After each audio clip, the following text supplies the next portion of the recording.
¿A qué le llamamos hemorragia intracraneal espontánea? ¿Qué entienden ustedes por eso? Básicamente se define aquella que no es traumática, ¿no? Porque puede haber hemorragia traumática. Entonces, la hemorragia espontánea es aquella que se produce por cualquier patología que el paciente tiene y que ocurre de manera espontánea, no espontánea. ¿Cuál es esta, no? Vamos a saber esto aquí.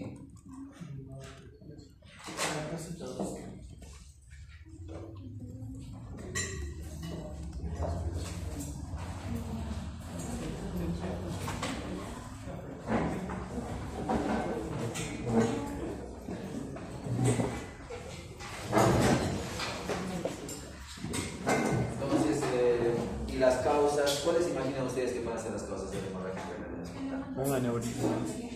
La hipertensión, ¿qué más? Una ruptura del aneurisma. Los aneurismas, ¿qué más? Malformaciones arteriovenosas, ¿qué más? Tumores también puede ser, ¿no? ¿Qué más se consideran tumores? ¿Qué otras más? Pacientes mayores que no sean hipertensos. ¿Cuál sería la causa?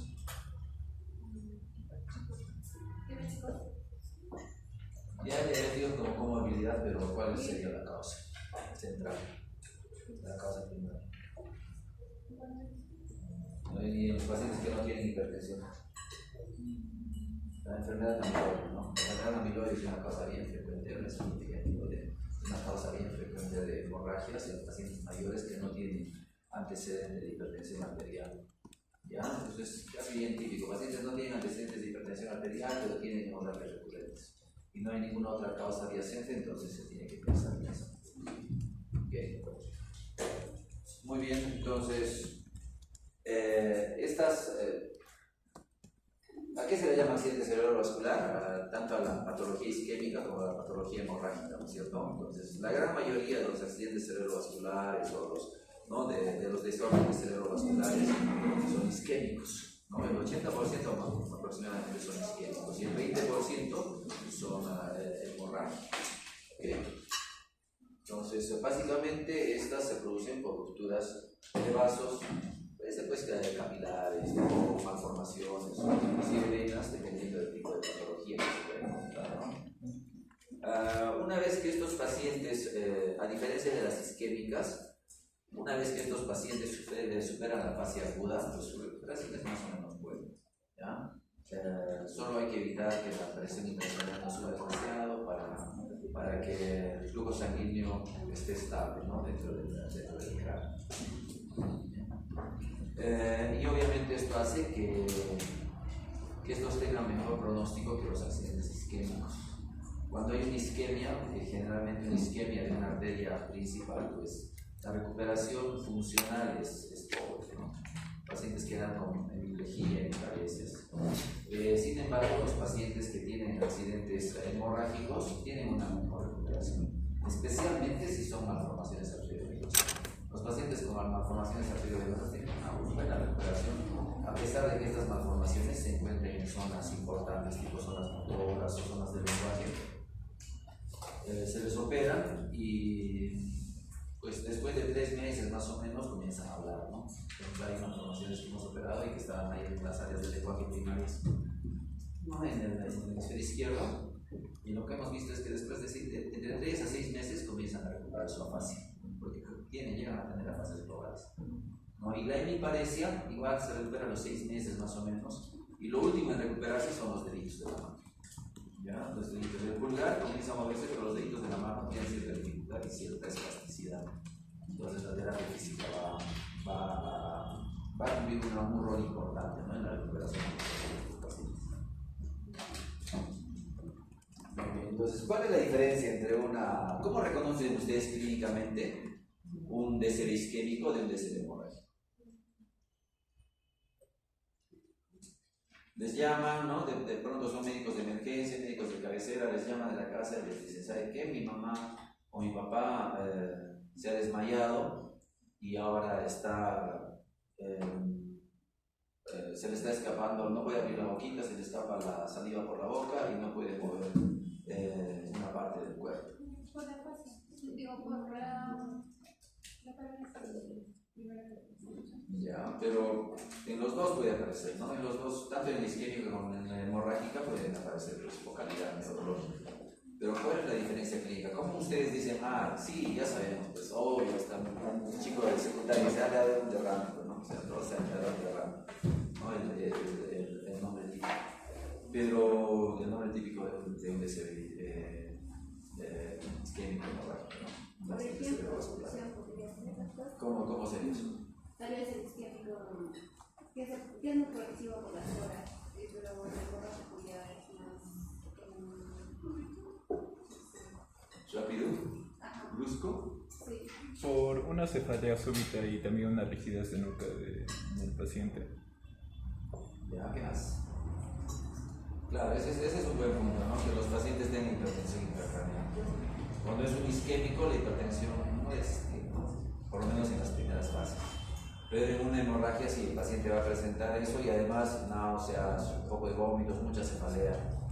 Eso te da aquí hay una masa ocupante, ¿no? Dentro del cerebro. Y lo otro también es la presentación. Los isquémicos, en algo estabas cierto, pero los isquémicos son de presentación más aguda. Cuando se tapa una arteria, te da la parálisis se presenta en segundos, 20, 30 segundos. El hemorrágico tiene una tendencia a presentarse en minutos, unos 10 minutos, 15 minutos. ¿No? Tú ves que el paciente se está deteriorando lentamente en ese lapso de tiempo. Pero una isquemia no, el paciente lo ves y de pronto te dice, no sé, estoy sintiéndome mal, así, ¿no? Estoy sintiéndome mal, así, de pronto ya ves que en segundos la caída se les queda y te dice, no puedo levantar la mano. Entonces, ¿cómo reconocer? De todos modos, yo imagino que en neurología han llevado esto, pero existen criterios para reconocer un accidente cerebrovascular, ¿no? La parálisis facial, ¿no? Las parálisis en la focalidad neurológica en cualquier otra parte del cuerpo, ¿no? Pero hay un criterio bien interesante que lo estudiaron hace poco, hace un par de años, fue un tema de tesis inclusive, y evaluaron la alteración de la mirada conjugada, ¿no? Cuando los pacientes tienen alteración de la mirada conjugada hacia un lado, es en un lapso pues, casi rápido, casi pronto, ese paciente tiene alto riesgo de un ataque cerebral isquémico, hemorrágico, pero masivo. ¿No? Es un patrón importante. El único problema es que a veces no todos los familiares ni las personas que rodean al paciente reconocen ese síntoma, ¿no? O reconocen ese signo, ¿no? El paciente comienza a mirar por unos momentos. Pero si es que eso se detecta, ese paciente es tributario si es que es isquémico, es tributario de una trombectomía casi inmediata, porque va a ser un infarto masivo del hemisférico. Entonces, se los comento porque nadie está exento de eso, ¿no? O sea, hay mucho accidente cerebrovascular en todas partes. En el Perú cada vez se incrementa más, ¿no? Entonces, si ustedes tienen algún familiar o alguien y tienen la mirada como hacia un lado, tienen que llamar a urgencias rápido y para que le hagan una trombólisis o para que se le haga una trombectomía. Muy bien. ¿Qué más? Bueno, sí, pues lo que decía, ¿no? La hipertensión intracraneana, la evolución. Sí, las manifestaciones clínicas obviamente van a depender del tamaño. Y el examen de elección inicial siempre es una tomografía, ¿no? En todo DCB isquémico es una tomografía, en todo accidente cerebrovascular el examen de elección es una tomografía. Y luego, si es que ustedes ven que en la tomografía existe alguna posibilidad de alguna lesión añadida, pues le pueden pedir una resonancia magnética. Pero primero una tomografía. Ok, estas son varias de las causas. Fíjense, tenemos la hemorragia que ustedes han mencionado, los aneurismas, las malformaciones arteriovenosas, estas vasculopatías, ¿no? Moyamoya y vasculitis. Moyamoya es bien raro en Perú. Generalmente se presenta en países asiáticos, la enfermedad de Moyamoya. Y consiste en una degeneración autoinmune, se podría decir, de los vasos secundarios de la carótida interna, es decir, de las arterias cerebrales medias, de las arterias cerebrales anteriores. Las carótidas están bien, pero sus vasos secundarios se comienzan a alterar y en las tomografías o en las angiografías, toman una imagen como si fuera le dicen una imagen de humo de no sé qué, pero es como si estuviera humeando algo, ¿no? Las arterias se ven tan delgaditas que es como si hubiera una sombra de humo, nada más. Esa es una vasculitis, y en esos casos, bueno, por eso que allá en Asia son expertos en los bypasses, porque en esos casos el único tratamiento es realizar un bypass, ¿no? De una arteria de la cerebral, de la meningia media, ¿no? Desde la carótida externa, hacia una rama hacia una rama cerebral, ¿no? Entonces, eso es bien raro. Y las vasculitis, obviamente tenemos vasculitis de pequeños vasos, medianos vasos, ¿no? De grandes vasos. Estas vasculitis de Porto, otro tipo de problemas que a veces podrían afectar, ¿no? El cerebro. Coagulopatías, obviamente si el paciente toma antiagregantes, si el paciente toma anticoagulantes. ¿Qué tipo de antiagregantes conocen? ¿Qué antiagregantes conocen, chicos? ¿Nombres? Clopidogrel, ¿qué hace? Aspirina, pues no. Aspirina es un antiagregante, clopidogrel. Y anticoagulantes. ¿Qué anticoagulantes conocen? ¿Perdón?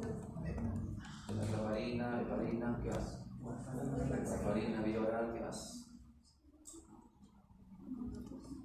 Básicamente es una iraenoxaparin, que es una heparina de bajo peso molecular. Entonces, si ven que un paciente es cardiópata, un paciente está teniendo fibrilaciones, es posible que esté recibiendo antiagregación, ¿no? 100 miligramos, 100 miligramos de aspirina, y eso podría condicionar también una hemorragia intraparenquimal. Los tumores, ¿no? El abuso de drogas, y también se puede dar hemorragias secundarias e infartos venosos. En el muslo es frecuente, en la altura es frecuente el infarto venoso. No hay estudios muy grandes, pero sí es frecuente, especialmente las obstrucciones del seno longitudinal superior, ¿no? He visto varios casos por aquí. Y en ellos, claro, hay que igual darles anticoagulación y todo. Entonces, pero es un indicativo, es un criterio para un factor de riesgo para una hemorragia, ¿no? Estas son las localizaciones donde generalmente se presentan las hemorragias. Pues el lugar con mayor presentación es el putamen, ¿no? Seguido del tálamo, y la fosa posterior en un menor porcentaje, ¿no? Se ve la protuberancia. ¿Cómo reconocen el tálamo en una tomografía?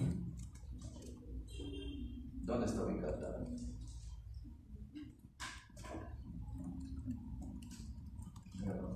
¿Conocen el tercer ventrículo? ¿Se fijan con el tercer ventrículo?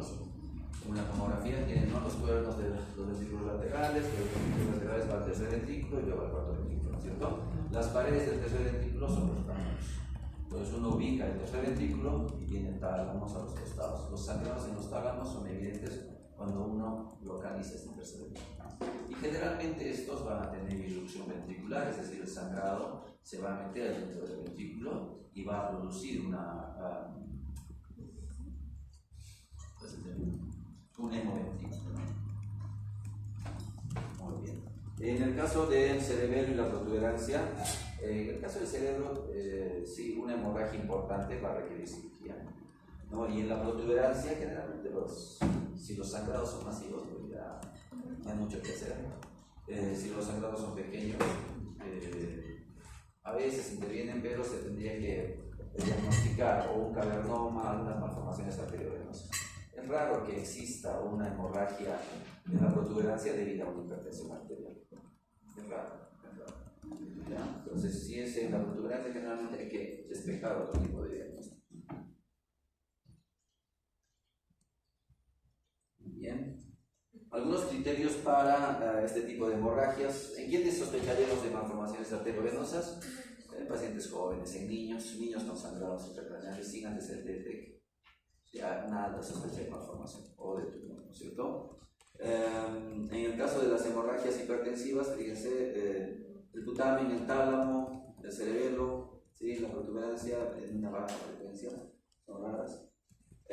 Lo otro, lo que les decía, ¿no? Un paciente adulto que no tenga antecedentes de hipertensión arterial, pero que tenga sangrados recurrentes, es que hay que sospechar de una angiopatía amiloide. ¿Ya? Entonces, son hemorragias recurrentes en pacientes muy hipertensos. Bien.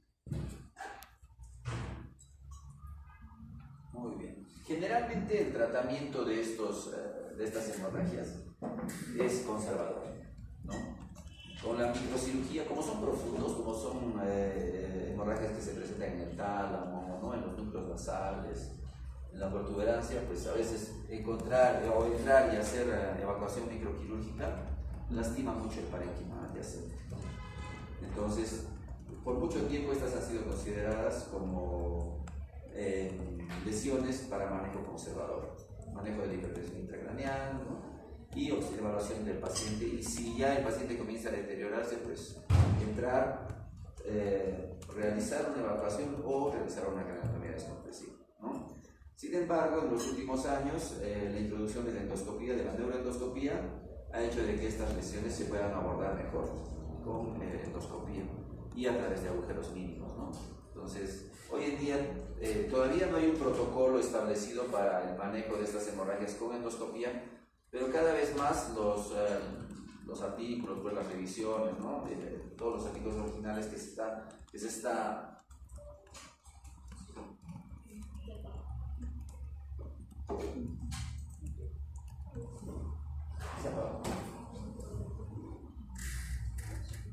ahora, todos los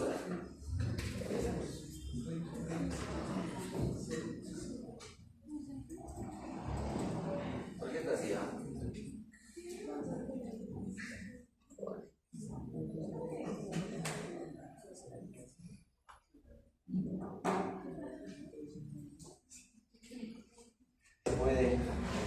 Muchas lesiones se pueden abordar con endoscopía y sin mucho traumatismo del parénquima adyacente, ¿no? Aún así, todavía es importante que nosotros conozcamos que el tratamiento primario pues, se centra en reducir la presión intracraneal. Como hay una masa ocupante, pues hay que reducir la presión intracraneal con agentes osmoterápicos, con la elevación de la cabecera, con todo lo que hemos hablado con respecto al tratamiento de la presión intracraneal, ¿no es cierto? Muy bien, la cirugía es muy controvertida, como les decía, debido al daño parénquima adyacente. Sin embargo, existen indicaciones de cirugía, ¿no? Si por ejemplo uno ve que es un paciente joven, ve entre los 20 y los 40 años, que tiene un hematoma, está con Glasgow 13 y de pronto pues su Glasgow se deteriora, le hacen un nuevo control de tomografía y el hematoma está aumentando. Entonces en ese paciente sí, hay que entrar, ¿no? Hay que entrar y operar. Ese es un criterio, ¿no? Lo otro también, si es que el hematoma es en el cerebelo, ¿ya? Y tiene más de 3 a 4 centímetros de diámetro. ¿Por qué? Porque en sí el hematoma cerebroso no va a producir una muerte inmediata, pero sí va a producir una hidrocefalia por la compresión del cuarto ventrículo, ¿ya? Y del acueducto vesículo. Entonces, en estos casos es mejor operar ese hematoma o, en su defecto, realizar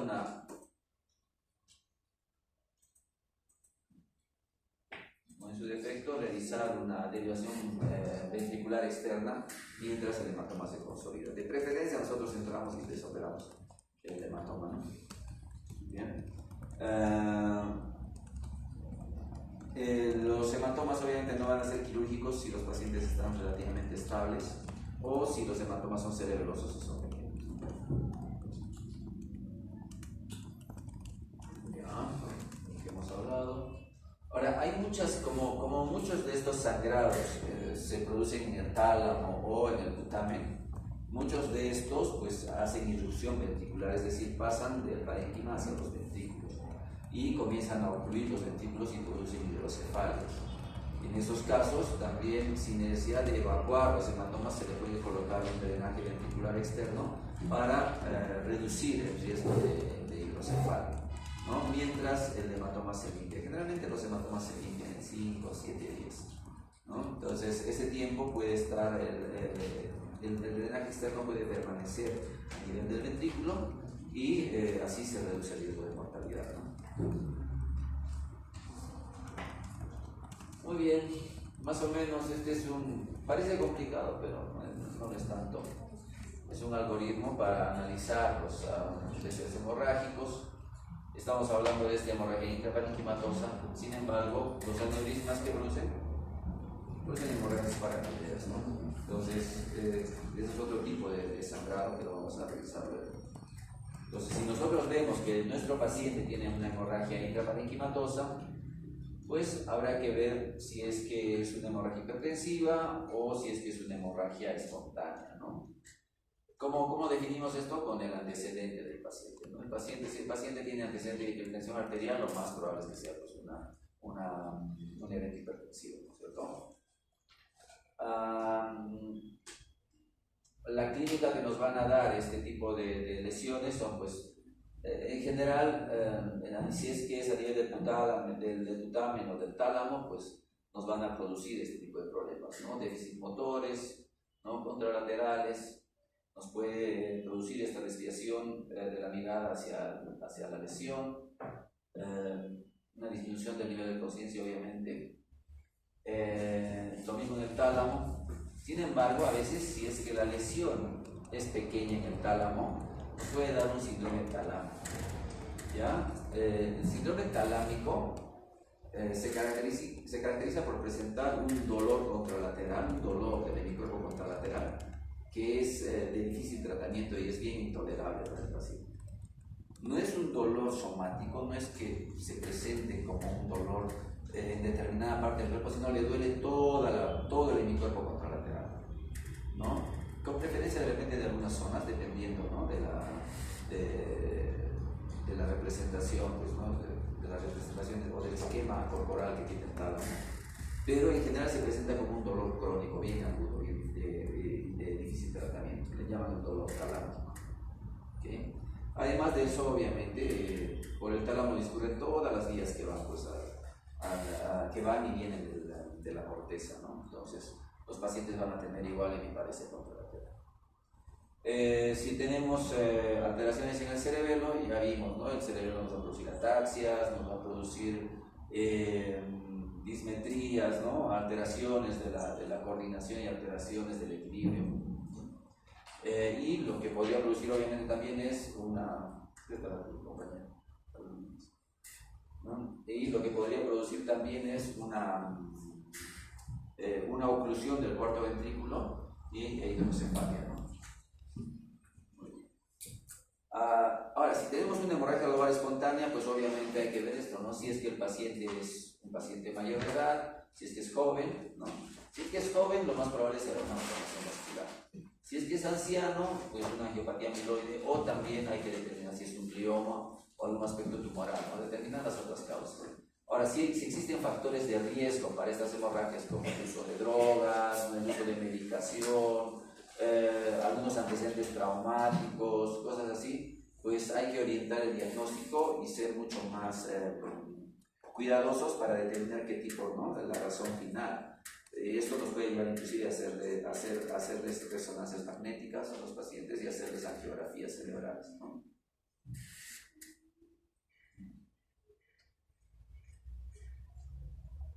Vamos a ver.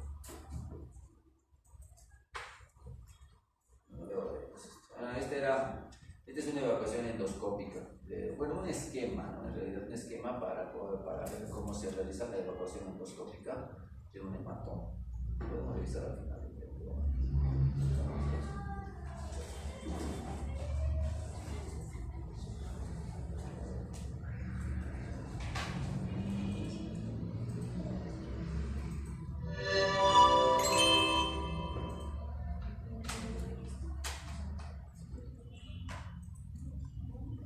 This methodology will demonstrate how to remove an intracerebral hemorrhage using a minimally invasive endoscopic technique.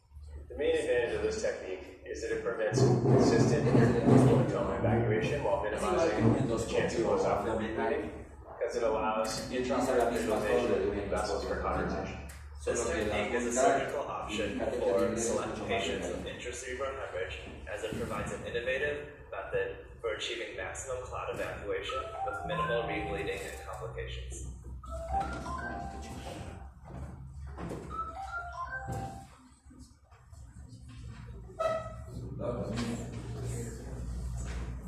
beginning the procedure, sterilely prepare the skin and drape the surgical area.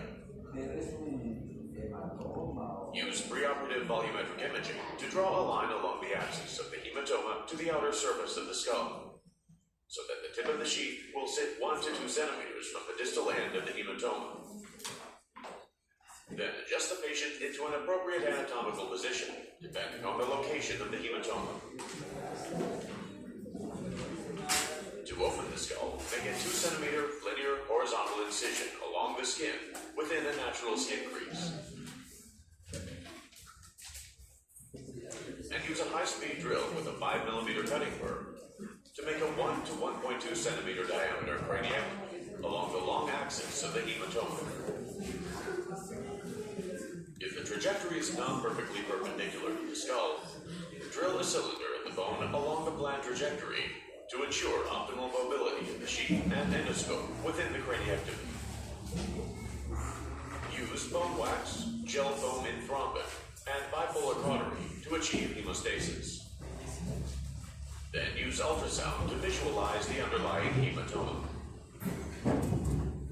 After confirming the size and location of the injury, open the dura in a cruciate fashion and cauterize the dural leaves to within a millimeter of the bone edge.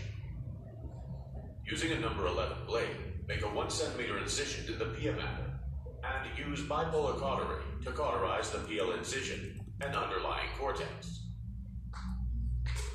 If a brain biopsy is to be obtained, use tumor forceps or the cup end of a Penfield 1 instrument to acquire the tissue. Esta es una incisión pequeña, ¿no? For phase 1 evacuation, use a navigation stylet positioned within the introducer sheath to insert the sheath along the planned trajectory. Bueno, aquí generalmente utilizamos una If the clot is particularly fibrous and resistance is encountered, make a slight adjustment to the sheath to reach the target point. Remove the introducer and navigation probe once the target point is reached, 1 to 2 centimeters from the distal end of the hematoma, and mark the position on the skin. Now, activate the preferred settings of the endoscope, including the white balance, brightness, filter, and light intensity, and attach the irrigation tubing from a 2-liter saline bag at shoulder height to the left working port. Set the irrigation flow rate to approximately 25% and open the right port of the endoscope to allow egress of the irrigation fluid.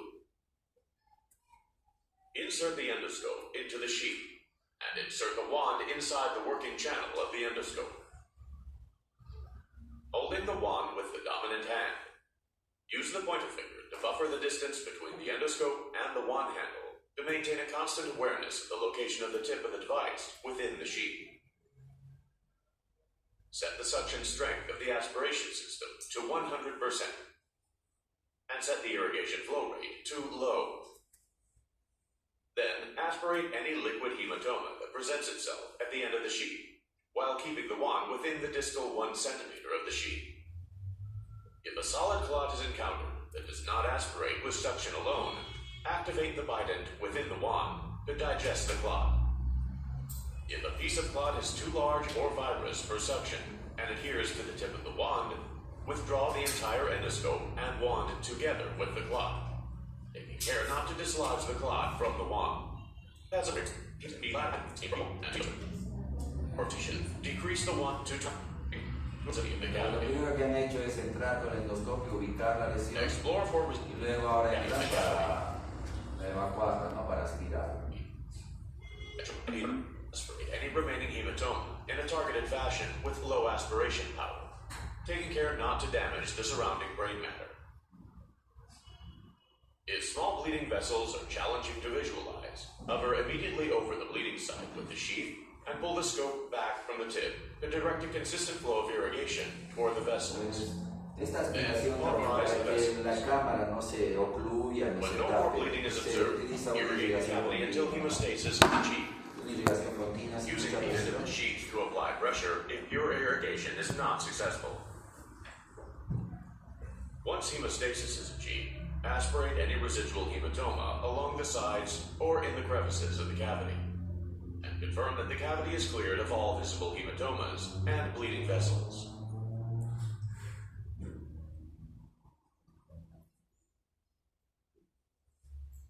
visible hematoma has been cleared, slowly withdraw the endoscope and sheath, with the endoscope at the tip of the sheath to allow examination of the tract walls upon exiting to monitor for additional bleeding. Use burr-hole ultrasound to assess for residual hematoma or active bleeding. And perform an intraoperative Dyna CT scan as available. Evaluate the degree of evacuation.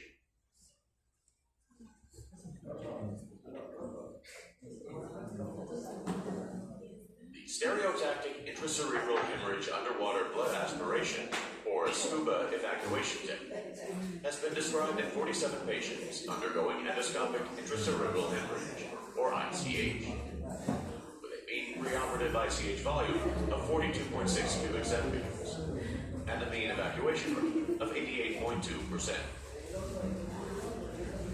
Here, examples of preoperative and postoperative CT scans are shown, which the hematoma has been all but removed after the procedure. In this representative case study, 23 instances of active bleeding vessels were detected. 12 of these patients, the bleeding emanated from more than one vessel. Bleeding was addressed using irrigation alone in 5 cases, and by electrocautery in 18 cases.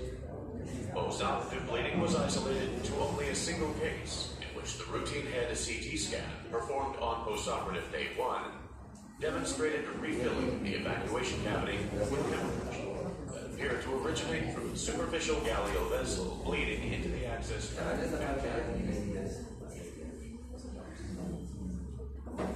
Entonces ese más o menos es el concepto de evacuación y por tanto fíjense que se hace una pequeña incisión, ¿no? Y a través de una pequeña incisión, inclusive ellos utilizan un neuronavegador, entonces llegan directamente a la lesión y se absorben, ¿no? Igual lo mismo hacemos aquí, pero con un poco de anatomía porque no tenemos neuronavegador, ¿no? Muy bien, entonces si los pacientes son jóvenes, o sea, en general, si el paciente tiene una hipertensión, lo que sea, usa de drogas o tiene sus tumores, lo que sea, el tratamiento va a ir enfocado al diagnóstico definitivo, ¿cierto? Entonces, dentro de los diagnósticos definitivos, uno de los más difíciles, ¿no? Uno de los retos que se presentan ahí son estas malformaciones arteriovenosas, que no son de un solo tipo, son de diferentes tipos, ¿no? Existen estas malformaciones plexiformes, ¿no? Que son las típicas malformaciones, ¿no? La unión de arterias y venas en un hilo de capilares que no tienen paredes definidas y que produce sangrado. Pero también existen estos otros, ¿no? Como el angioma venoso, como el cavernoma, como las telangiectasias, como las fístulas durares. ¿Okay? Entonces, yo creo que con las imágenes vamos a ver un poco mejor. Esta es una clásica, una típica malformación arteriovenosa, ¿cierto? Aquí estas son las arterias de la arteria cerebral media que vienen por aquí y aquí forman un nido y este nido drena en el seno longitudinal superior, ¿no? Esta es una visión lateral, ¿cierto? Entonces, esto obviamente se puede abordar de diferentes formas, a través de un abordaje endovascular, se puede entrar por aquí, se cateteriza todo esto, se llega hasta aquí, ¿no? A través del cateterismo y aquí se inyecta una sustancia, ¿ya? Una sustancia de embolización. Entonces, esta por lo menos tiene 3 ramas, ¿no? Aquí tiene una, aquí tiene otra, y aquí tiene otra. Entonces, hay que entrar y cateterizar las 3 ramas para cerrar esta malformación. Lo otro, como esta malformación es más o menos superficial, está casi pegada al cráneo y puede estar ciertamente en el área motora, eso habría que determinar, ¿no? Esto puede entrar y hacerse de una resección quirúrgica, ¿no? Abrir y hacer una resección quirúrgica, se reseca todo esto, se va por los bordes y aquí al final se ligan las arterias. Esta es una malformación arteriovenosa plexiforme, bastante común y genéticamente produce estos sangrados, ¿no? Ahora tenemos aquí, fíjense, bueno, esta es una lesión, aquí con una imagen un poco no tan clara, en una tomografía sin contraste, pero cuando se le hace una tomografía con contraste en su fase venosa, se ve esta imagen, ¿no? Como una imagen en medusa. Esta imagen en medusa, pues es un angioma venoso, ¿ya? En general, estos angiomas venosos no sangran. Pero casi siempre estos angiomas venosos se acompañan de un tercer tipo de malformación que es el cavernoma, ¿no? Entonces el angioma venoso casi siempre se acompaña de un cavernoma. Ahora, el cavernoma en general solo se ve, en la mayoría de los casos solo se ve en la resonancia magnética. El cavernoma no se ve en la tomografía.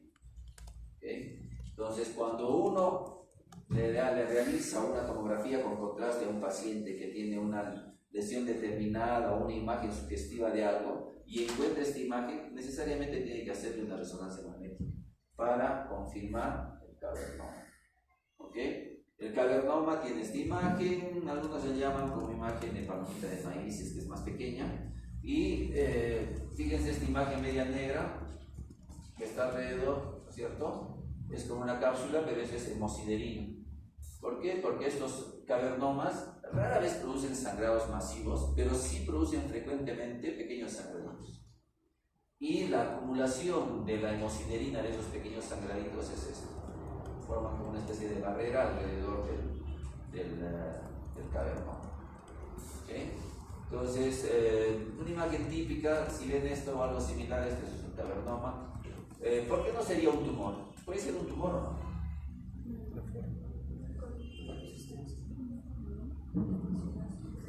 ¿Qué opinan?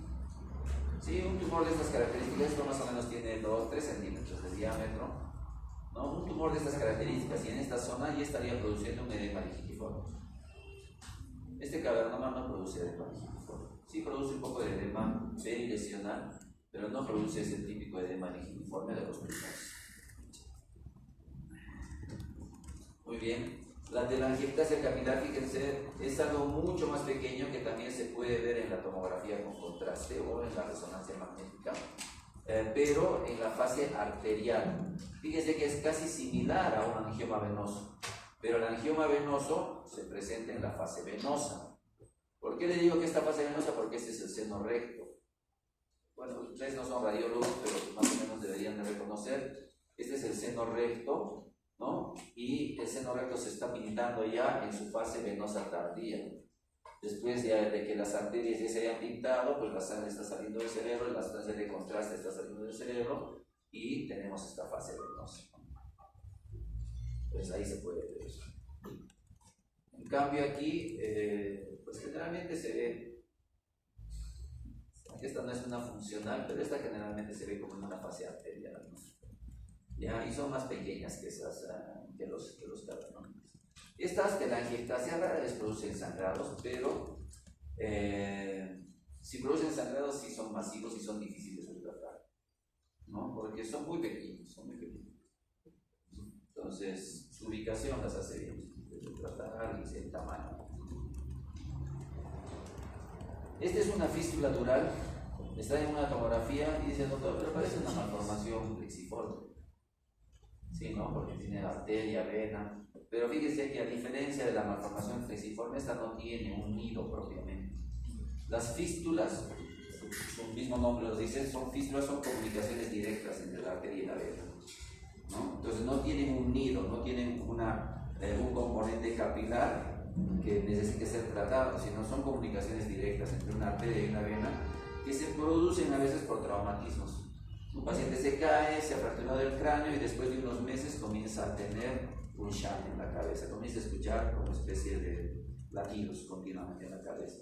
Le haces una tomografía y ves una vena tortuosa, así gigantesca, parece una serpiente dentro de la cabeza. Y tú dices, wow, esta es una malformación gigante. Y en realidad no es una malformación, sino que simplemente la vena tortuosa que deriva de la mayor presión del flujo arterial, ¿no? Normalmente las venas tienen un flujo lento, con un flujo bajo, ¿no? Pero estas venas aparecen después de que la arteria atraviesa por capilares, ¿no? Los capilares arteriales se transforman en capilares venosos y luego forman las venas, ¿no es cierto?, del cerebro. Lo mismo pasa en el cerebro y en el resto del cuerpo. Pero cuando hay una comunicación directa entre la arteria y la vena, pues la presión de la arteria se va a manifestar en la vena y va a hacer que las paredes de la vena comiencen a engrosarse y la misma vena comience a tener mayor presión.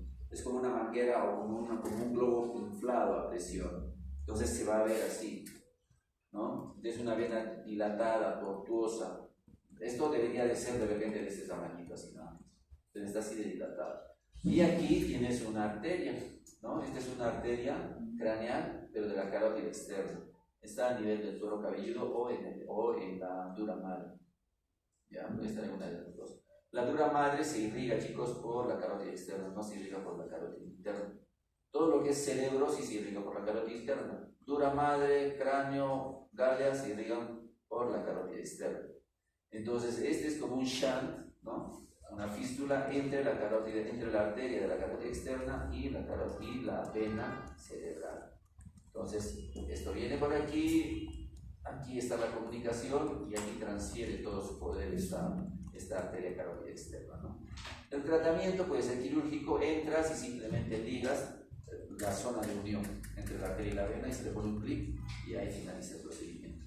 Sin embargo, localizar eso es un poco difícil porque es una zona bastante pequeña, ¿no? Y a través del tratamiento endovascular, pues uno introduce igual, este es un catéter, un microcatéter que está yendo a través de la carótida externa y va a navegar todo esto y le va a poner aquí un agente de embolizante, ¿no? Para tapar el flujo que hay hacia esta vena. ¿Ya?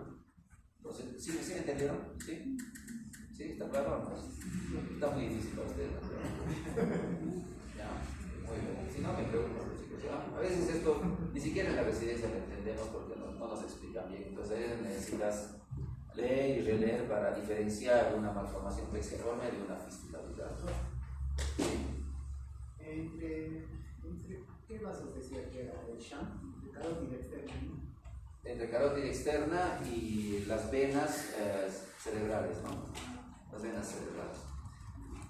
Esto es una fístula dural, por eso se llama dural, porque es de la dura madre, fístula dural, la carótida externa. Hay otra fístula que se llama una fístula pial, no la hemos incluido aquí, una fístula pial que está en la pía madre. Y si está en la pía madre significa de que la arteria es una arteria cerebral. Entonces estas fístulas piales comunican las arterias de la carótida interna que van al cerebro con las venas directamente, sin capilares. Esa es una fístula pial. ¿Ya? Esta es una fístula dural. Puede aparecer tanto en el cerebro como en la médula espinal. Muy bien.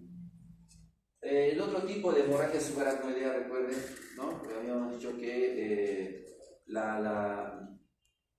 accidente cerebrovascular se clasificaba en isquémico y en hemorrágico, ¿no es cierto? El isquémico 80%, el hemorrágico 20%. De esos 20%, de ese 20%, el 5% más o menos es hemorragia subaracnoidea. ¿Ya? Y la hemorragia subaracnoidea es típicamente aneurismática. Puede haber una hemorragia subaracnoidea de una malformación arteriovenosa, pero es una hemorragia más superficial, ¿ya? Más cortical. También puede haber una hemorragia subaracnoidea traumática en los pacientes con TEC, pero estas, a diferencia de estas hemorragias subaracnoideas aneurismáticas, son más corticales, más superficiales. La hemorragia subaracnoidea aneurismática es profunda, es a nivel de las cisternas basales, cisternas internas, ¿verdad, compañero? ¿Sí? ¿Ya? Entonces, es frecuente en el grupo de trabajo, en las personas que están laborando, ¿no? Activamente, los 20, 50 años más o menos. Entre los 60 también se pueden encontrar aneurismas, pero usualmente estos ya no son rotos, son aneurismas que han crecido, son calcificados y que en lugar de comportarse como lesiones que puedan sangrar, se comportan como lesiones tumorales, es decir, hacen compresión del parénquima y los pacientes vienen por síndromes compresivos. ¿Okay? ¿Qué más? Si las mujeres lamentablemente son más propensas a tener estas hemorragias subaracnoideas, hay un factor genético importante ahí. Ahí obviamente otros factores de riesgo incluyen pues, el tabaquismo. El tabaquismo es un factor de riesgo muy muy alto para hemorragias subaracnoideas y para todo lo que es lesión vascular en general, lesión miocárdica, lesión vascular intestinal, lesión vascular pulmonar, lesión vascular cerebral. Si es que no fumen, chicos. Doctor, la hemorragia subaracnoidea producida por un TEC, ¿podría ser considerado como un factor pronóstico de mortalidad? Por TEC. Sí, pero su comportamiento es diferente a esta hemorragia subaracnoidea espontánea, porque como les he dicho en el TEC, las hemorragias subaracnoideas generalmente son corticales. Y en el TEC los factores pronósticos son más que todo los criterios de Marshall, digamos, ¿no? Los que tienen ustedes, criterios de Marshall, criterios tomográficos típicos, ¿no? Las contusiones, el tamaño de la lesión, el tamaño del hematoma, la desviación de la línea media, el colapso cisternal. Esos son los criterios de mortalidad en el TEC. Y ahí no se menciona a la hemorragia subaracnoidea traumática como un factor de riesgo, porque es más cortical y su importancia es pequeña. En cambio, una hemorragia subaracnoidea espontánea es un cuadro totalmente diferente. ¿Por qué? Porque hay otros factores que ponen en riesgo la vida del paciente. Por ejemplo, una nueva ruptura del aneurisma, ¿no? Un resangrado. Puede haber un vasoespasmo de los vasos profundos. ¿Por qué? Porque como este sangrado se ha producido en las cisternas basales, los vasos medianos, tipo la arteria cerebral media y la arteria cerebral anterior, se van a afectar, ¿no? Lo otro, como es un sangrado un poco más masivo, va a producir una hidrocefalia secundaria a largo plazo. Entonces, estas hemorragias subaracnoideas aneurismáticas tienen un pronóstico totalmente diferente a las hemorragias subaracnoideas traumáticas, que tienen poco impacto en el paciente con TEC. Bien. Sí, el trauma es la más frecuente, obviamente. Y en las espontáneas igual, pues, ¿no? La mayoría se corresponde con enzimas cerebrales. Estos son los factores de riesgo para la ruptura. Se han hecho muchos estudios, especialmente en Finlandia se hizo ignorar los estudios de aneurismas porque Finlandia y Japón eran los países con el riesgo más alto de aneurisma rotos. Entonces en algún momento se pensó de que era una cuestión genética o una cuestión étnica. Pero luego en Finlandia aplicaron esto de, pues, ¿no?, las medidas de prevención y las personas, y determinaron de que el país tenía una alta incidencia de aneurismas rotos, no tanto por la cuestión genética, sino porque la gente fumaba, pero que chiniquiera. Entonces, el tabaquismo ha sido catalogado como el principal factor de riesgo, inclusive en estas poblaciones con alto riesgo de ruptura, ¿no? Entonces, ¿por qué se rompe un aneurisma? Por su tamaño. En la circulación anterior, aneurismas más de 7 milímetros deberían de operarse, ¿no? Deberían de tratarse, aneurismas no rotos. Si por ejemplo, no sé, pues algunos de vuestros familiares les hacen una tomografía o una resonancia y ven un aneurisma, si ese aneurisma tiene más de 7 milímetros, tiene que operarse, a pesar de que esté roto. Usted está tratando, ¿no? Y en la circulación posterior, en la basilar, el aneurisma tendría que ser más de 5 milímetros. Entonces, ese es el criterio internacional para tratar un aneurisma cerebral. Lo otro, los pacientes que tienen aneurismas múltiples, ¿no?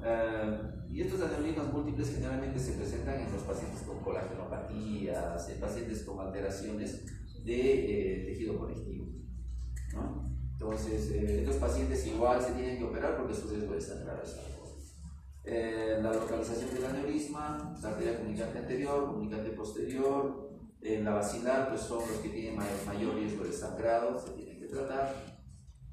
Los aneurismas sintomáticos, es decir, aquellos que presentan compresión, ¿no? La edad del paciente tiene que ver, imagínense un paciente de 30 a 40 años que tiene un aneurisma, obviamente le tienes que tratar, porque ese paciente tiene un riesgo, no sé, de 30 o 40 años más de sangrar en el futuro, ¿no?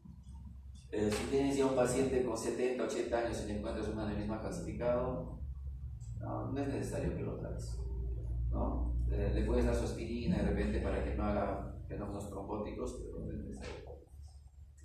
El tabaquismo, igual, el tabaquismo es un factor de riesgo tanto para la formación de aneurismas como para su ruptura, ¿no? Que son dos cosas diferentes, ¿ya? La hipertensión arterial, ¿no?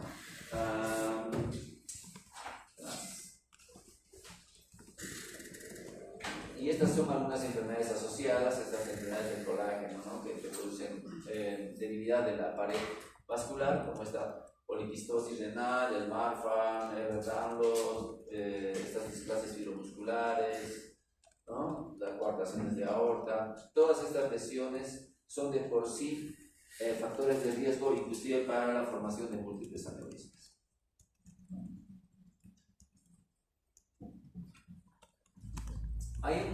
Hay ciertos tipos de aneurismas que tienen unas características especiales, ¿no? Cuando nosotros hablamos de aneurismas en general, hablamos de aquellos aneurismas saculares, es decir, que son como saquitos de los vasos, ¿ya? Pero hay otros tipos, como estos aneurismas fusiformes, que ya no son lesiones como saquitos, sino que son lesiones de toda la pared del vaso, ¿ya? Por un daño de toda la pared del vaso. Entonces, estas fusiformes, más que romperse, producen trombos pequeños o émbolos pequeños que van a producir zonas isquémicas del cerebro. Entonces, estas no se tratan tanto porque van a sangrar, sino se tratan más por el hecho de que van a producir isquemia cerebral. Entonces, ¿qué se les pone? Se les pone un stent. Se les cubre la pared interna, el endotelio, se les cubre con una malla de titanio para evitar que esos trombitos comiencen a salir y dispararse al cerebro. Son stents vasculares, ¿no? Y existen otro tipo de aneurismas, como los aneurismas micóticos. Se presentan en niños y se presentan en las partes más distales de las arterias, ¿no? Casi cerca a la superficie del cráneo. Y estas se dan por infecciones. Los aneurismas micóticos son aneurismas por infecciones, ¿no? Y como son aneurismas producidos por infecciones, se curan con antibióticos. ¿Ya? Aneurismas micóticos. ¿Okay? O sea, creo que nuestra siguiente clase tiene que ser o bien en la mañana o bien en la noche. Ustedes tienen una marea alcalina brutal, todos se duermen, están cabeceando. No coman, entonces, coman después de la clase. La clínica, las manifestaciones clínicas, pues, los pacientes generalmente refieren. ¿Cómo se presenta un paciente con hemorragia urinaria? ¿Ustedes saben? ¿Cómo es? ¿Cómo? Sí, es una cefalea brutal, ¿no? Es una cefalea así muy intensa y que se asocia a veces a rigidez del pie. Los pacientes vienen así, están en silla de ruedas, te dicen que están bien, ¿ah? O sea, das los 15 y todo, mueven todo. Y dicen, doctor, me está doliendo la cabeza. Y me está doliendo aquí atrás, en la nuca. Tú les tratas de doblar el cuello y está rígido. Tiene rigidez nucal, ¿no? Por el meningismo que produce la sangre. ¿Ya? Algunos otros, cuando el sangrado es un poco más intenso, pues obviamente presentan náuseas, vómitos. Y si el sangrado es mucho mayor, van a tener pérdida de conciencia. ¿Ya? Es típico, ahora vamos a ver, algunas localizaciones nos dan algunos síndromes típicos, ¿no? Por ejemplo, un aneurisma de la comunicante posterior nos da midriasis, ¿no? Nos da afectación del tercer par craneal de ese mismo lado. ¿Ya? Muy bien. Tenemos esta clasificación de Hahn-Hess, una clasificación clínica, pero que casi ya no se usa mucho. Hoy en día se utiliza esta clasificación de la Federación Mundial de Neurocirugía, que cataloga a los pacientes en función a su Glasgow y en función a su déficit motor, ¿no? Entonces, como pueden ver aquí, paciente que esté en Glasgow 15 sin déficit motor, pues 1, ¿no? Glasgow 13-14 sin déficit motor 2, Glasgow 13-14 con déficit motor 3, ya pacientes en coma, como sin déficit motor 4, y los pacientes, pacientes de 7 a 12 grado 4 y pacientes en coma, ¿no? Menos de 6 en estadio 5, ¿no? ¿Para qué son importantes esas clasificaciones? Como les comentaba a vuestros compañeros en la rotación de la mañana. Estas clasificaciones clínicas pues nos dan pronósticos funcionales del paciente. Es decir, los pacientes que tengan una escala mayor, más alta, pues van a tener peor pronóstico a largo plazo en cuanto a morbimortalidad. ¿Okay? Muy bien. Dos cosas aquí. Bien, les viene el paciente con cefalea y rigidez nucal, ¿no? Con las características que les han descrito. Y ustedes dicen, este paciente probablemente es una hemorragia subaracnoidea, ¿cierto? ¿Qué le hacen? ¿Qué examen le hacen? Ya le hacen una tomografía y piña, no sale. Sale tomografía negativa, no hay sangrado. ¿Le envían a su casa o qué hacen?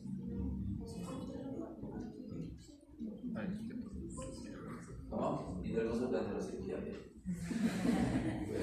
Ya antes de eso, que a ver, piensen. ¿Para qué la punción lumbar? ¿Qué van a determinar con la punción lumbar? Meningitis. No. Meningitis debe tener fiebre, ¿no? Pero meningismo, ¿no? Meningismo es la característica, ¿no?, clínica de la rigidez bucal, ¿no?, de la inflamación de las meninges. El meningismo puede venir de una meningitis o puede venir de una hemorragia subaracnoidea. Entonces, claro, se le hace una punción lumbar, pero con el objetivo de encontrar pues, restos de sangre, ¿no? Para uno, obviamente, al momento de pulsar, también puedes sacar de sangre, pero pulsas mal, le coges una arteria y sale sangre. Entonces, le tienes que hacer este test de los 4 frasquitos. Entonces, le sacas líquido cefalorraquídeo, estás observando ahí, mientras sale líquido cefalorraquídeo, pues colocas una gasita y ves que la gasa se va destiñendo de a pocos, ¿no? Al inicio era rojo rutilante, después era rosadito y luego ya blanco. Eso significa de que la punción ha sido traumática, ¿no? Y de que el líquido cefalorraquídeo es producto de una punción traumática. Sin embargo, si es que tú introduces y sale medio amarillo o medio rojizo y es continuo, ¿no?, y acumulas en los frasquitos y el aspecto no ha cambiado, eso es una hemorragia subaracnoidea. Eso lo envías al laboratorio y en el laboratorio el laboratorista le tiene que detectar crenocitos, ¿no? Entonces, cuando detecta crenocitos, tú dices, ya, este paciente sí tiene hemorragia subaracnoidea, ¿no? Pero eso pasa en un bajo porcentaje de casos, ¿no? Generalmente la hemorragia subaracnoidea se ve en la tomografía, ¿ya? Y ahora, y si ya veo sangrado en la tomografía, ¿cómo diagnostico si esa hemorragia es de un aneurisma o no? ¿Qué examen le hago? Una angiografía, ¿no? Una angiografía, que es un método invasivo, pero se hace, es el método de elección todavía hasta ahora, pero en el hospital y en la práctica lo que hacemos es una angiotomografía. Ya, una angiotomografía es un examen también casi de la misma resolución que la angiografía, pero es muy invasivo. Simplemente se le inyecta contraste al paciente y se le hace una tomografía con una reconstrucción vascular, ¿no? Mientras que en la angiografía uno tiene que introducir un catéter y estar manipulando el catéter, inyectando contraste y sacando rayos X, ¿no? Siguiente. Primero. Una consulta, había leído de que solamente la punción lumbar se hacía para corroborar si es que en los exámenes complementarios como en la tomografía no se observaba, pero se sospechaba clínicamente. ¿Para qué más se puede usar? Solo es para eso. ¿Qué estábamos diciendo? Pero, o sea, lo que digo es de que en la guía solo dice eso. ¿En qué casos se podría usar aparte de eso? No entiendo. O sea, si bien se dice que solo se debe usar cuando si hay una sospecha pero no hay pruebas, ya. Otra forma de usarlo, ¿en qué casos sería? ¿Para la hemorragia subaracnoidea o para otras Para la patologías? hemorragia. No, generalmente usamos para eso. O sea, rara vez a una paciente le hacemos una punción si es que en la tomografía por lo menos hay un vestigio de sangrado. Rara vez, ¿no? Ahora, si la paciente viene, no sé, pues con fiebre, malestar y su cuadro es de unos días más, entonces fuera de sospechar una hemorragia subaracnoidea, sospecharías un cuadro infeccioso, ¿no? Entonces para eso también le puedes hacer. Al otro le puedes hacer exámenes para determinar, ¿qué más sería? Bueno, si tiene algún papanicolao para ver si hay algunas células cancerígenas, si tienes un glioma, si sospechas de un glioma, un germinoma. No le puedes hacer también eso si sospechas de una tuberculosis para ver si hay consumo de glucosa, ¿no? En general para otras patologías, pero enfocadas a la hemorragia subaracnoidea, básicamente es para determinar si el paciente tiene o no, para confirmar si el paciente tiene o no el sangrado. La otra, dime. Ya. Ya.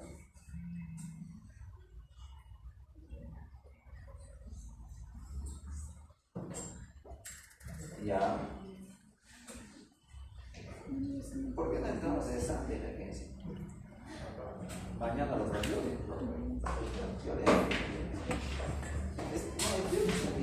No, ya estamos en medicina, aquí está el queso de los órganos. Claro, se puede programar. Vamos a repasar a ver si es corrección de vida. Y, ajá. Lo programamos. Ajá. Claro. Ya, listo. Ya.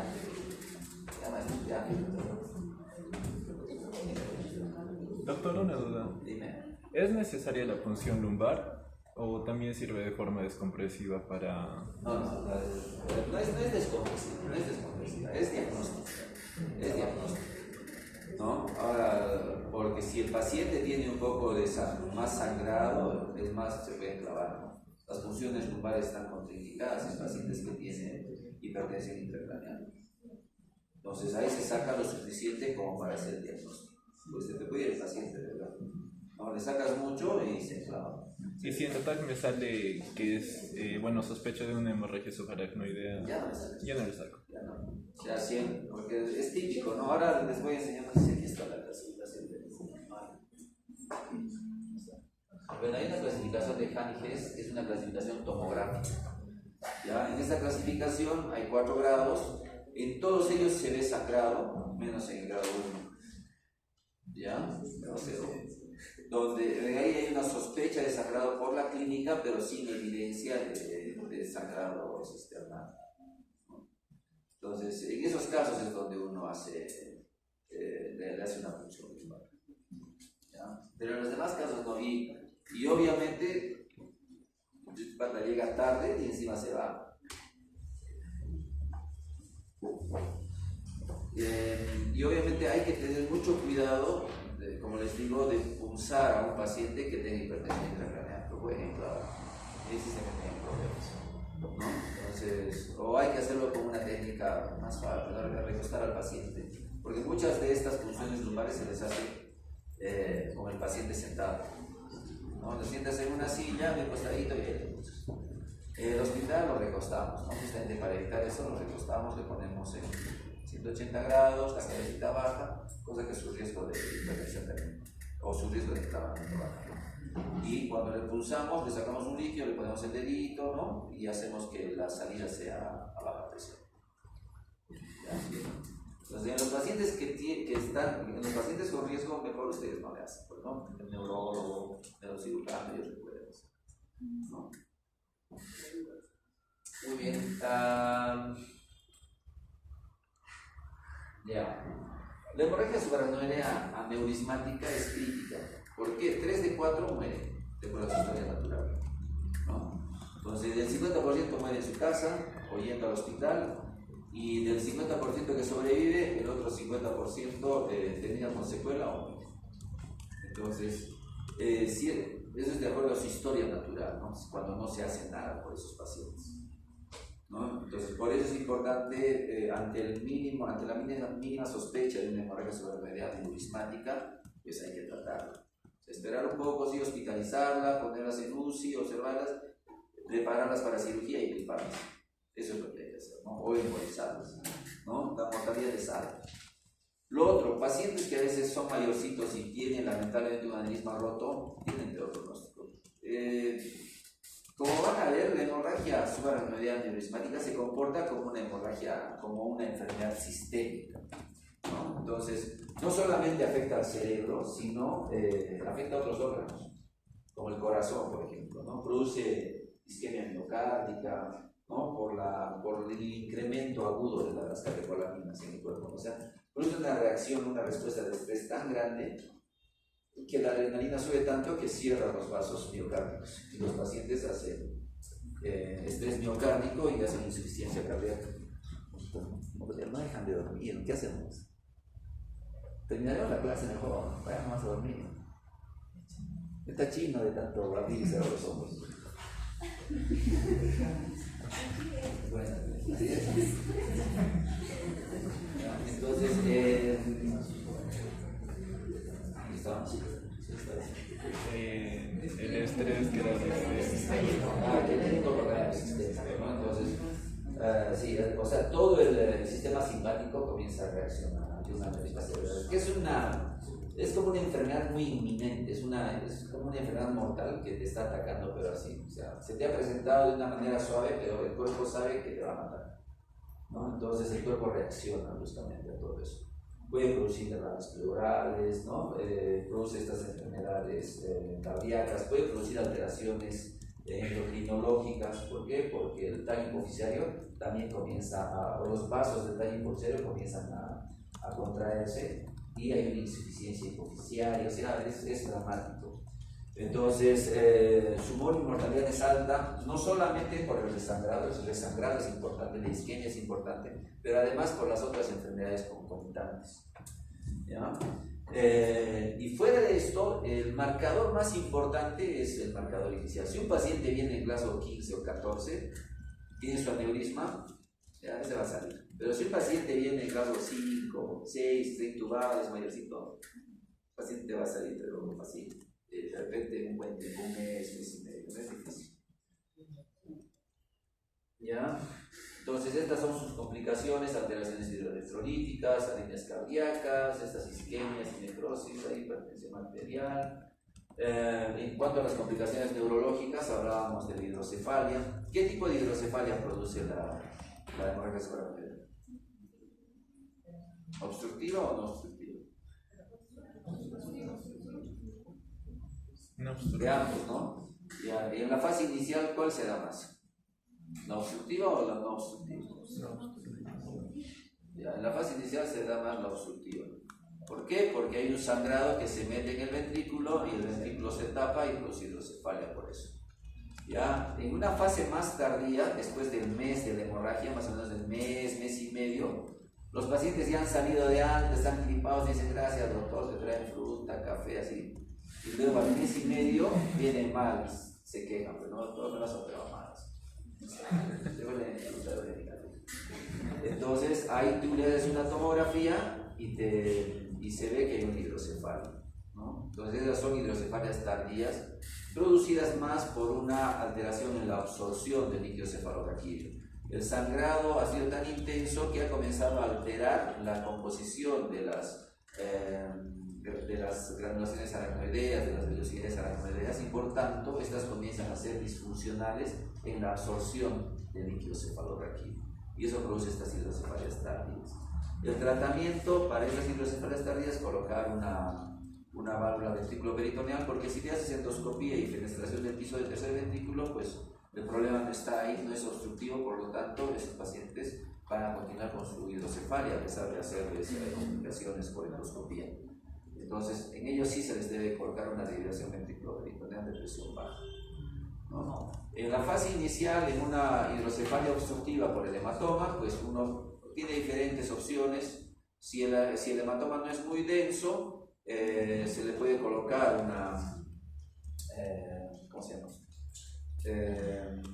una derivación ventricular externa y evacuar, ¿no? A través de eso, ¿no? O también se le puede hacer una endoscopía y aspirar el coagulito, igual como estábamos viendo esos procedimientos neuroendoscópicos, ¿no? Esa es una de las complicaciones. La otra complicación y fundamental es este resangrado, ¿no? Porque fíjense que la mortalidad es alta, casi 80%, ¿no? O sea, ¿qué pasa? Ya el paciente sangró y bien cubierta con sus brazadas, ya no hay vuelta aquí, ya este es definitivo. Entonces, hay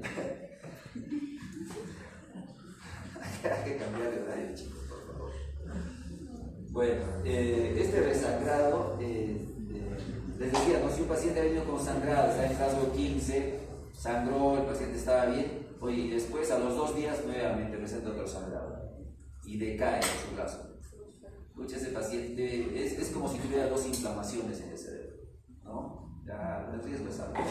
hay que actuar de inmediato. Inclusive entras a operar y el cerebro está bien edematizado, no se puede controlar, es difícil de acceder al aneurisma, entonces sus riesgos, la complejidad quirúrgica es alta y la complejidad de la enfermedad también es alta, ¿no? Por lo tanto, en muchos países se opta por tratar los aneurismas ni bien llegan en las primeras 24 horas. Es un reto, es difícil, tiene sus complicaciones, pero parece que es lo que se debe hacer, ¿no? Claro que no todos los pacientes resaltan, ¿no? O sea, también aquí en el hospital a veces no nos llegan los clips, a veces no los operamos y pasan ahí sus 5 días, 6 días y los pacientes están estables, entonces ya se les opera, ¿no? Pero sí hemos tenido uno que otro caso que sí resaltó y caballeros, no se fue así, ¿no? El vasoespasmo es otro problema, especialmente en aquellas enfermedades con sangrados altos, ¿ya? Pacientes con sangrados altos pues tienen más riesgo de hacer vasoespasmo, y ese vasoespasmo va a producir isquemia, ¿no? Isquemia, reducción del flujo sanguíneo cerebral, infartos múltiples, ¿ya? Este vasoespasmo pues tiene sus picos, ¿no? Fíjense, estamos en la primera o la segunda semana entre la primera y la segunda semana de post-tratamiento, ¿no? ¿Y qué se hace para evitar el vasoespasmo? Bueno, se opera al paciente, sí, pero además se les da limodipino, que es el único agente que ha demostrado reducir la mortalidad del vasoespasmo. Limodipino. Antes se utilizaba esta terapia triple H, que consistía en darle más presión, volverlos anémicos y incrementarles la sangre, el agua en la sangre. Hoy en día, de estas tres variables de la triple H, eso se llamaba la terapia de la triple H, ¿no? Hoy en día, el único que ha quedado en vigencia es este de la hipertensión, es decir, aumentar la presión arterial media más de 85, 90, ¿no?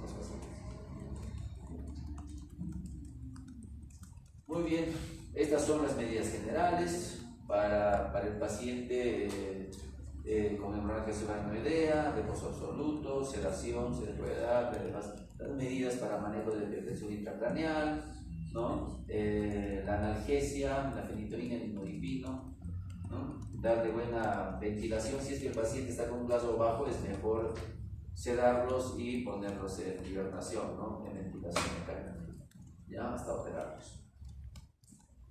Y obviamente el tratamiento va a ser la embolización y la craneotomía con el clipaje, ¿no? La embolización, que consiste básicamente en colocar un catéter a través de la arteria femoral. Se coloca un catéter, se llega hasta las arterias cerebrales, ¿no? Y a través de ese catéter se introduce otro microcatéter, ¿no? Y a través de ese microcatéter se introduce una lámina de titanio, que es como una rosquita, al que se le llama el coil. Entonces, con ese microcatéter uno va, entra a las arterias y entra al aneurisma, y dentro de la boca del aneurisma uno comienza a soltar esas láminas de titanio para tapar el aneurisma, ¿no? Eso se llama embolización, ¿ya? Y el otro tratamiento es el tratamiento quirúrgico, se hace una craneotomía, a través de un abordaje microscópico, pues se entra, ¿no es cierto?, por debajo del cerebro, se ubica el polígono de Willis, se localiza el aneurisma y ahí se le pone un clip, ya, que es como un ganchito que cierra la boca del aneurisma. Ese es el tratamiento, esos son los tratamientos. Muy bien, ¿alguna pregunta, chicos? Cuando lleven el slide pueden ver, aquí hay algunos enlaces para que puedan ver tanto la terapia endovascular como el clipaje. ¿Alguna pregunta?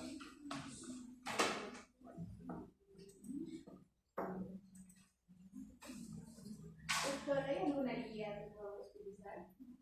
Sí, la guía de la hemorragia subaracnoidea. El libro de 249.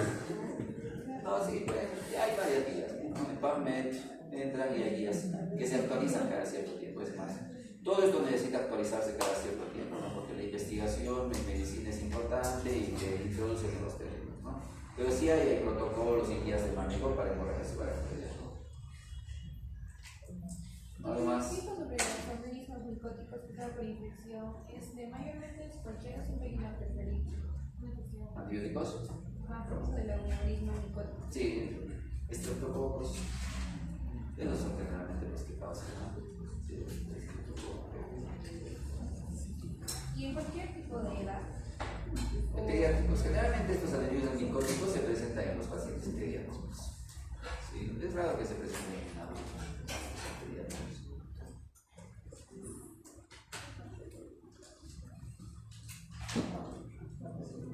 ¿Algo más, chicos? Sí, la lista. Ahora sí, ¿cuántos son?